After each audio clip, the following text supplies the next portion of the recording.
Welcome to the next problem. Let me read out the problem to you. A pro forma cost sheet of the company provides the following particulars. ಅದರಲ್ಲಿ elements ಕೊಟ್ಟಿದ್ದಾರೆ. Materials 80 rupees, labour 80 rupees, overhead 60 rupees, total cost 170 rupees, profit 30 rupees, selling price 200 rupees ಇದೆ. ಅದು ಬಿಟ್ಟು ಉಳಿದಿದ್ದ information raw materials are in stock on an average for 1 month. So 1 month time raw materials ಸ್ಟಾಕಲ್ಲಿರುತ್ತೆ. Raw materials are in process on an average for half a month. So raw material processing time half month ಅಥವಾ ಅರ್ಧ ತಿಂಗಳಾಗಿರುತ್ತೆ. Finish goods are in stock on an average for 1 month. So 1 month time finish goods ಸ್ಟಾಕಲ್ಲಿರುತ್ತೆ market ಹೋಗೋಕ್ಕಿಂತ ಮುಂಚೆ. Credit allowed by suppliers is 1 month. So ನಮಗೆ credit ಸಪ್ಲೈಯರ್ಸಿಂದ ಎಷ್ಟು ಸಿಗುತ್ತೆ ಅಂತ ಹೇಳಿದ್ರೆ 1 month ಸಿಗುತ್ತೆ. ಲ್ಯಾಗ್ ಅಥವಾ ಡಿಲೇ ಇನ್ ಪೇಮೆಂಟ್ ಆಫ್ ವೇಜಸ್ಸನ್ನು ಡೈಲಿ ಪೇ ಮಾಡೋದಿಲ್ಲ, ಸ್ವಲ್ಪ ಡಿಲೇ ಮಾಡಿ ಪೇ ಮಾಡ್ತಾರೆ. ಇಲ್ಲಿ ಡಿಲೇ ಎಷ್ಟು ಅಂತ ಹೇಳಿದ್ರೆ ಪ್ರತಿ 1.5 week ಒಂದು ಸತಿ ಪೇ ಮಾಡ್ತಾರೆ. ಸೊ ಇಲ್ಲಿ ಡಿಲೇ ಎಷ್ಟಾಗುತ್ತೆ ಅಂತ ಹೇಳಿದ್ರೆ 1.5 week ಅಷ್ಟು ಡಿಲೇ ಆಗುತ್ತೆ. ಸೊ ಅದು ನಮಗೆ ಕರೆಂಟ್ ಲಯಬಿಲಿಟಿ ಆಗುತ್ತೆ. Lag in payment of overheads ಅಥವಾ delay in payment of overheads is 1 month. So ಅದು ಕೂಡ ನಮಗೆ ಕರೆಂಟ್ ಲಯಬಿಲಿಟಿ ಆಗುತ್ತೆ. 1/4 of the output is sold against cash ಅಂತ ಹೇಳಿದರೆ ಇಲ್ಲಿ ನಮಗೆ credit sales important. So 1/4 cash ಹೋದರೆ ಉಳಿದಿದ್ದು 3/4 ಡೆಟಾಸನ್ನು ನಾವು 3/4ಗೆ ಕನ್ಸಿಡರ್ ಮಾಡಬೇಕಾಗತ್ತೆ. Cash in hand and at bank is expected to be 25,000 ಅಂತ ಹೇಳಿದ್ದಾರೆ. ಸೊ 25,000 ಅಷ್ಟು ಇಲ್ಲಿ ನಮಗೆ cash in hand current asset ಆಗುತ್ತೆ. Credit allowed to customers 2 months time ಇದೆ. ಸೊ ಕಸ್ಟಮರ್ಸ್ಗೆ ಕೊಡುವಂಥ ಟೈಮು 2 months ಆಗಿದೆ. ಅದು ಬಿಟ್ಟು ಹೇಳ್ತಾರೆ ಪ್ರೊಡಕ್ಷನ್ ಆ್ಯಂಡ್ ಸೇಲ್ಸು 1,04,000 ಯೂನಿಟ್ಸ್ ಇದೆ ಅಂತ ಹೇಳಿ. Then you may assume that production is carried on evenly throughout the year. Wages and overheads also accrue similarly and a time period of 4 weeks is equivalent to a month ಅಂತ ಹೇಳಿದ್ದಾರೆ. So ಪ್ರತಿ 4 weeksನ್ನು 1 month ಅಂತ ಹೇಳಿ consider ಮಾಡಬೇಕು. ಈ ಥರ ಕೊಟ್ಟಾಗ ಪ್ರಾಬ್ಲಮನ್ನು ನಾವು ವೀಕ್ಸಲ್ಲೇ ಸಾಲ್ವ್ ಮಾಡಬೇಕಾಗತ್ತೆ. ಏನೆಲ್ಲ ಮಂತಲ್ಲಿ ಕೊಟ್ಟಿದ್ದಾರೋ ಅದನ್ನು ನಾವು ವೀಕ್ಸಿಗೆ ಕನ್ವರ್ಟ್ ಮಾಡ್ಕೊಂಡು ಮಾಡಬೇಕು. ಒಂದು ವರ್ಷದಲ್ಲಿ 52 weeks ಅಥವಾ 52 ವಾರ ಇರುತ್ತೆ. ಸೊ ಈಗ ನಾವು ಕರೆಂಟ್ ಅಸೆಟ್ ಮತ್ತು ಕರೆಂಟ್ ಲಯಬಿಲಿಟಿಯನ್ನು ಐಡೆಂಟಿಫೈ ಮಾಡ್ಕೋಬೇಕು. So point A raw material current asset, point B work in progress current asset, point C finish goods current asset, credit allowed by suppliers current liability, lag in payment of wages current liability, lag in payment of overheads current liability, then cash in hand current asset ಆಗುತ್ತೆ. Credit allowed to customers ಅಂದರೆ debtors ಬರುತ್ತೆ. Debtors ನಮಗೆ current asset ಆಗುತ್ತೆ. So ಪ್ರಾಬ್ಲಮನ್ನು solve ಮಾಡೋದು ನೋಡೋಣ. Previous ಪ್ರಾಬ್ಲಮಲ್ಲಿ ನಮಗೆ selling price ಕೊಟ್ಬಿಟ್ಟು material percentage ಎಷ್ಟು ಮತ್ತು ಲೇಬರ್ ಪರ್ಸೆಂಟೇಜ್ ಎಷ್ಟು, ಓವರ್ ಹೆಡ್ ಪರ್ಸೆಂಟೇಜ್ ಎಷ್ಟು ಅಂತ ಕೊಟ್ಟಿದ್ರು. ಅದಕ್ಕೆ ನಾವು ಸೆಲ್ಲಿಂಗ್ ಪ್ರೈಸನ್ನು ತೊಗೊಂಡು ಪರ್ಸೆಂಟೇಜಿಂದ ಮಲ್ಟಿಪ್ಲೈ ಮಾಡಿದ್ವಿ. ಸೊ ಈ ಪ್ರಾಬ್ಲಮಲ್ಲಿ ಡೈರೆಕ್ಟಾಗಿ ಮೆಟೀರಿಯಲ್ ಪ್ರೈಸ್ ಎಷ್ಟು, ಮೆಟೀರಿಯಲ್ ಕಾಸ್ಟ್ ಎಷ್ಟು, ಲೇಬರ್ ಕಾಸ್ಟ್ ಎಷ್ಟು ಮತ್ತು ಓವರ್ ಹೆಡ್ಸ್ ಕಾಸ್ಟ್ ಎಷ್ಟು ಅಂತ ಹೇಳಿ ಕೊಟ್ಟಿದ್ದಾರೆ. ಸೊ ಅದರಿಂದ ಪ್ರತಿಯೊಂದನ್ನು ಕೂಡ ನಾವು ಅಮೌಂಟ್ ಏನು ಕೊಟ್ಟಿದ್ದಾರೆ ಅದನ್ನು ತಗೋಬೇಕು. ಸೆಲ್ಲಿಂಗ್ ಪ್ರೈಸನ್ನು ತೊಗೋಬಾರ್ದು. ಡೈರೆಕ್ಟಾಗಿ ಅಮೌಂಟ್ ಎಷ್ಟು ಕೊಟ್ಟಿದ್ದಾರೋ ಆ ಅಮೌಂಟನ್ನು ತೊಗೊಂಡು ಟೈಮ್ ಜೊತೆ ಮಲ್ಟಿಪ್ಲೈ ಮಾಡಬೇಕಾಗುತ್ತೆ. ಸೊ ಕರೆಂಟ್ ಅಸೆಟ್ಸನ್ನು ಐಡೆಂಟಿಫೈ ಮಾಡಿದ್ದೀವಿ. ಇವಾಗ ಕ್ಯಾಲ್ಕುಲೇಟ್ ಮಾಡೋಣ. ಸೊ ಫಸ್ಟ್ ಒನ್ ಬಂದ್ಬಿಟ್ಟು raw materials 1,04,000 units production and sales. ಇದರಲ್ಲಿ ಮೆಟೀರಿಯಲ್ ಕಾಸ್ಟು 80 rupees. ಸೊ 80 rupeesಯಿಂದ ಮಲ್ಟಿಪ್ಲೈ ಮಾಡಿ. ಮತ್ತು ರಾ ಮೆಟೀರಿಯಲ್ಸು ಸ್ಟಾಕಲ್ಲಿ ಎಷ್ಟು ದಿನ ಇರುತ್ತೆ ಅಂತ ಹೇಳಿದ್ರೆ 1 month ಅಂತ ಹೇಳಿದರೆ 1 monthಗೆ 4 weeks ಬರುತ್ತೆ. ಸೊ ಅದರಿಂದ 4/52 ಇಂದ ಮಲ್ಟಿಪ್ಲೈ ಮಾಡಿ 6,40,000 ಅಮೌಂಟ್ ಬರುತ್ತೆ. ಎರಡನೇದು ನಮಗೆ ವರ್ಕ್ ಇನ್ ಪ್ರೋಗ್ರೆಸ್ ಇದೆ. ಸೊ ವರ್ಕ್ ಇನ್ ಪ್ರೋಗ್ರೆಸ್ಸಲ್ಲಿ 3 ಕಾಂಪೊನೆಂಟ್ಸ್ ಇರುತ್ತೆ. ರಾ ಮೆಟೀರಿಯಲ್ಸು, ಡೈರೆಕ್ಟ್ ಲೇಬರ್ ಮತ್ತು overheads. So raw materials 1,04,000 unit production and sales, material cost 80 rupees. ಇಲ್ಲಿ ವರ್ಕ್ ಇನ್ ಪ್ರೋಗ್ರೆಸ್ಗೆ ಕೊಟ್ಟಿರುವಂಥ ಟೈಮ್ ಹಾಫ್ ಮಂತ್, ಅರ್ಧ ತಿಂಗಳಲ್ಲಿ 2 ವಾರ ಇರುತ್ತೆ. ಸೊ 2/52 ಇಂದ ಮಲ್ಟಿಪ್ಲೈ ಮಾಡಿದ್ದೀವಿ. 3,20,000 ಅಮೌಂಟ್ ಬಂತು. Next one direct labour 1,04,000 units production and sales, 30 rupees direct labour ಕೊಟ್ಟಿದ್ದಾರೆ. ಸೊ 30ಇಂದ ಮಲ್ಟಿಪ್ಲೈ ಮಾಡಿದ್ದೀವಿ. ಆಮೇಲೆ ಇದಕ್ಕೆ ಹಾಫ್ ಮಂತ್ ಕೊಟ್ಟಿದ್ದಾರೆ ವರ್ಕ್ ಇನ್ ಪ್ರೋಗ್ರೆಸ್ಗೆ ಟೈಮು. ಸೊ 2/52 ಇಂದ ಮಲ್ಟಿಪ್ಲೈ ಮಾಡಿದ್ದೀವಿ. ಮತ್ತು ಹಾಫಿಂದ ಮಲ್ಟಿಪ್ಲೈ ಮಾಡಬೇಕು. 60,000 ಅಮೌಂಟ್ ಬಂತು.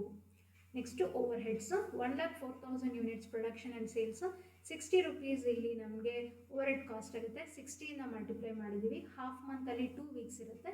ಸೊ 2/52 ಇಂದ ಮಲ್ಟಿಪ್ಲೈ ಮಾಡಿದ್ದೀವಿ. ಮತ್ತು ಟೈಮು ಮತ್ತು 1/2 ಇಂದ ಮಲ್ಟಿಪ್ಲೈ ಮಾಡ್ಕೋಬೇಕು. ಸೊ 1,20,000 ಬಂತು. ಸೊ ವರ್ಕ್ ಇನ್ ಪ್ರೋಗ್ರೆಸ್ ಬಂದಾಗ ರಾ ಮೆಟೀರಿಯಲ್ಸನ್ನು ಹೊರತುಪಡಿಸಿ ನಾವು ಇಲ್ಲಿ ಡೈರೆಕ್ಟ್ ಲೇಬರ್ ಮತ್ತು ಓವರ್ ಹೆಡ್ಸನ್ನು ಹಾಫ್ ಅಂತ ಹೇಳಿ ಮಲ್ಟಿಪ್ಲೈ ಮಾಡಬೇಕಾಗುತ್ತೆ.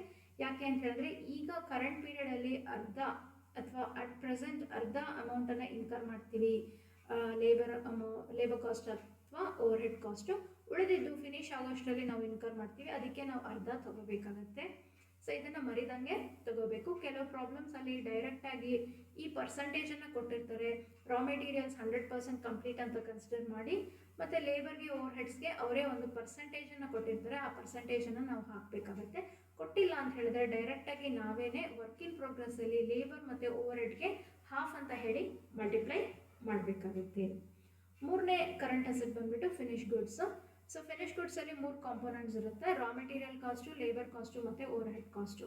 ಸೊ ರಾ ಮೆಟೀರಿಯಲ್ ಕಾಸ್ಟ್ ಎಷ್ಟು ಅಂತ ಹೇಳಿದ್ರೆ 1,04,000 unit production and sales, 80 rupees material cost. So 80ಇಂದ ಮಲ್ಟಿಪ್ಲೈ ಮಾಡಿ. ಫಿನಿಶ್ ಗುಡ್ಸು 1 ಮಂತ್ ಸ್ಟೋರಲ್ಲಿ ಇರುತ್ತೆ. ಸೊ 1 ಮಂತಲ್ಲಿ 4 ವೀಕ್ಸ್ ಇರುತ್ತೆ. ಸೊ 4/52 ಇಂದ ಮಲ್ಟಿಪ್ಲೈ ಮಾಡಿದ್ರೆ ಅಮೌಂಟು 6,40,000 ಬರುತ್ತೆ. Next one direct labour, 1,04,000 unit production and sales, 30 rupees ಇಲ್ಲಿ ನಮಗೆ ಲೇಬರ್ ಕಾಸ್ಟು. ಫಿನಿಶ್ ಗುಡ್ಸ್ಗೆ ಕೊಟ್ಟಿರೋಂಥ ಟೈಮ್ 1 ಮಂತ್, 1 ಮಂತಲ್ಲಿ 4 ವೀಕ್ಸ್ ಇರುತ್ತೆ. ಸೊ 4/52 2,40,000 ಅಮೌಂಟ್ ಬಂತು. ಮೂರನೇದು ಓವರ್ ಹೆಡ್ಸ್ ಇದೆ. 1,04,000 units production and sales, 60 rupees overhead cost. 60ಇಂದ ಮಲ್ಟಿಪ್ಲೈ ಮಾಡಿದ್ದೀವಿ. ಮತ್ತು ಫಿನಿಶ್ ಗುಡ್ಸ್ಗೆ ಇರೋಂಥ ಟೈಮು 1 ಮಂತು, 1 ಮಂತಲ್ಲಿ 4 ವೀಕ್ಸ್ ಇರುತ್ತೆ. ಸೊ 4/52 ಅಂತ ಮಲ್ಟಿಪ್ಲೈ ಮಾಡಿದ್ದೀವಿ. 4,80,000 ಬಂತು. ನಾಲ್ಕನೇ ಕರೆಂಟ್ ಅಸೆಟ್ ಬಂದ್ಬಿಟ್ಟು ಡೆಟಾಸು. ಡೆಟಾಸಲ್ಲಿ 3 ಕಾಂಪೋನೆಂಟ್ಸ್ ಇರುತ್ತೆ: ರಾ ಮೆಟೀರಿಯಲ್ಸ್, ಡೈರೆಕ್ಟ್ ಲೇಬರ್ ಮತ್ತು overhead. Materials 1,04,000 units production and sales, 80 rupees material cost. 80ಇಂದ ಮಲ್ಟಿಪ್ಲೈ ಮಾಡಿದ್ದೀವಿ. ಮತ್ತು ಇಲ್ಲಿ ಡೆಟಾಸ್ಗೆ ಕೊಡುವಂಥ ಟೈಮು 2 ಮಂತ್ಸ್ ಆಗಿದೆ. ಸೊ 2 ಮಂತ್ಸಲ್ಲಿ ನಮಗೆ 8 ವೀಕ್ಸ್ ಇರುತ್ತೆ ಅಥವಾ 8 ವಾರ ಇರುತ್ತೆ 2 ತಿಂಗಳಲ್ಲಿ. ಸೊ 8/52 ಅಂತ ಹೇಳಿ ಮಲ್ಟಿಪ್ಲೈ ಮಾಡಬೇಕು. ಅದಾದಮೇಲೆ ಇಂಟು 3/4 ಅಂತ ತಗೋಬೇಕು. ಯಾಕೆ ಇಂಟು 3/4 ಅಂತ ಹೇಳಿದ್ರೆ ಉಳಿದಿದ್ದು 1/4 ಬಂದುಬಿಟ್ಟು ಕ್ಯಾಶ್ ಸೇಲ್ಸ್ ಇರುತ್ತೆ. ಸೊ ಕ್ಯಾಶ್ ಸೇಲ್ಸನ್ನು ಹೊರತುಪಡಿಸಿ ನಮಗೆ ಕ್ರೆಡಿಟ್ ಸೇಲ್ಸ್ ಎಷ್ಟು ಅಂತ ಹೇಳಿದ್ರೆ 3/4 ಇರುತ್ತೆ. ಸೊ ಪ್ರತಿ ಕಾಂಪೋನೆಂಟನ್ನು ಇಂಟು 3/4 ಅಂತ ಹೇಳಿ ಮಲ್ಟಿಪ್ಲೈ ಮಾಡ್ಕೋಬೇಕಾಗುತ್ತೆ. ಸೊ 9,60,000 ಅಮೌಂಟ್ ಬಂತು. Direct labour 1,04,000 unit production and sales, 30 rupees ಇಲ್ಲಿ ನಮಗೆ ಲೇಬರ್ ಕಾಸ್ಟು. ಮತ್ತು 2 ಮಂತ್ಸ್ ಕೊಟ್ಟಿದ್ದಾರೆ, 2 ಮಂತ್ಸಲ್ಲಿ 8 ವೀಕ್ಸ್ ಇರುತ್ತೆ. So 8/52 time. ಅದಾದಮೇಲೆ ಇಲ್ಲಿ ನಮಗೆ ಡೆಟಾಸು 3/4 ಇರುತ್ತೆ. ಸೊ ಇಂಟು 3/4 ಮಾಡಿದಾಗ ಅಮೌಂಟು 3,60,000 ಬಂತು. Next over heads. Over heads 1,04,000 units production and sales, ಅದರಲ್ಲಿ 60 rupees ನಮಗೆ ಓವರ್ ಹೆಡ್ ಕಾಸ್ಟ್ ಆಗುತ್ತೆ. So into 60. ಮತ್ತು ಡೆಟಾಸ್ಗೆ ಕೊಟ್ಟಿರೋ ಟೈಮು 2 ಮಂತ್ಸ್ ಅಥವಾ 8 ವೀಕ್ಸು. 8/52 ಮಾಡಿ. ಅದಾದಮೇಲೆ 3/4 ರಿಲೇಟಿಂಗ್ ಟು ಕ್ರೆಡಿಟ್ ಸೇಲ್ಸ್, ಆದ್ದರಿಂದ 3/4ಇಂದ ಮಲ್ಟಿಪ್ಲೈ ಮಾಡಿ 7,20,000 ಬರುತ್ತೆ. ನೆಕ್ಸ್ಟ್ ಕರೆಂಟ್ ಅಸೆಟ್ ಬಂದುಬಿಟ್ಟು cash in hand and bank ಇದೆ. ಸೊ ಅದು ಅಮೌಂಟು 25,000 ಕೊಟ್ಟಿದ್ದಾರೆ, ಅದು ಕೂಡ ನಮಗೆ ಕರೆಂಟ್ ಅಸೆಟು, ಅದರಿಂದ 25,000 ತೊಗೊಳ್ಳಿ. ಈಗ ಟೋಟಲ್ ಕರೆಂಟ್ ಅಸೆಟ್ಸ್ ಟೋಟಲ್ ಮಾಡಿ 45,65,000 ಬರುತ್ತೆ. ಅದರಿಂದ ನಾವು ಕರೆಂಟ್ ಲಯಬಿಲಿಟೀಸನ್ನು ಲೆಸ್ ಮಾಡಬೇಕು. ಸೊ ಇಲ್ಲಿ ಫಸ್ಟ್ ಕರೆಂಟ್ ಲಯಬಿಲಿಟಿ ಬಂದುಬಿಟ್ಟು ಕ್ರೆಡಿಟರ್ಸ್ ಫಾರ್ ಮೆಟೀರಿಯಲ್ಸ್, ಸಪ್ಲೈಯರ್ಸ್ ಏನಿರ್ತಾರೆ ಅದಕ್ಕೆ ಬರುತ್ತೆ. So 1,04,000 unit production and sales, 80 rupees ಇಲ್ಲಿ ನಮಗೆ ಮೆಟೀರಿಯಲ್ ಕಾಸ್ಟ್ ಆಗುತ್ತೆ. ಮತ್ತು ಸಪ್ಲೈಯರ್ಸ್ಗೆ ಕೊಟ್ಟಿರೋಂಥ ಟೈಮ್ 1 ಮಂತ್, 1 ಮಂತಲ್ಲಿ 4 ವೀಕ್ಸ್ ಇರುತ್ತೆ. ಸೊ 4/52. ಸೊ ಅಮೌಂಟು ನಮಗೆ 6,40,000 ಬಂತು. ಎರಡನೇದು lag in payment of wages ಅಥವಾ delay in payment of wages. 1,04,000 units production and sales. ಇಲ್ಲಿ ಲೇಬರ್ ಕಾಸ್ಟ್ ಬಂದುಬಿಟ್ಟು 30 ರೂಪಾಯಿ ಇದೆ. ಸೊ 30ಇಂದ ಮಲ್ಟಿಪ್ಲೈ ಮಾಡಿದ್ದೀವಿ. ಸೊ ಎಷ್ಟು ಡಿಲೇ ಮಾಡ್ತೀವಿ ವೇಜ್ ಪೇಮೆಂಟ್ನ ಅಂತ ಹೇಳಿದ್ರೆ 1.5 ವೀಕ್ ಅಂತ ಹೇಳಿದ್ದಾರೆ. ಸೊ 1.5 ವೀಕ್ ಅಂದರೆ 1.5/52. ಸೊ ನಮಗೆ 90,000 ಬರುತ್ತೆ. Then we have lag in payment of overheads. ಓವರ್ ಹೆಡ್ಸನ್ನು ಡಿಲೇ ಮಾಡಿ ಪೇ ಮಾಡ್ತೀವಿ. ಎಷ್ಟು ಡಿಲೇ ಮಾಡ್ತೀವಿ ಅಂತ ಹೇಳಿದ್ರೆ 1 month. So 1,04,000 units, 60 rupees overhead cost. 1 month ಅಂತ ಹೇಳಿದ್ರೆ 4 ವೀಕ್ಸ್ ಬರುತ್ತೆ. 4/52 ಮಾಡಿದ್ದೀವಿ. ಸೊ ಅಮೌಂಟು 4,80,000 ಬಂತು.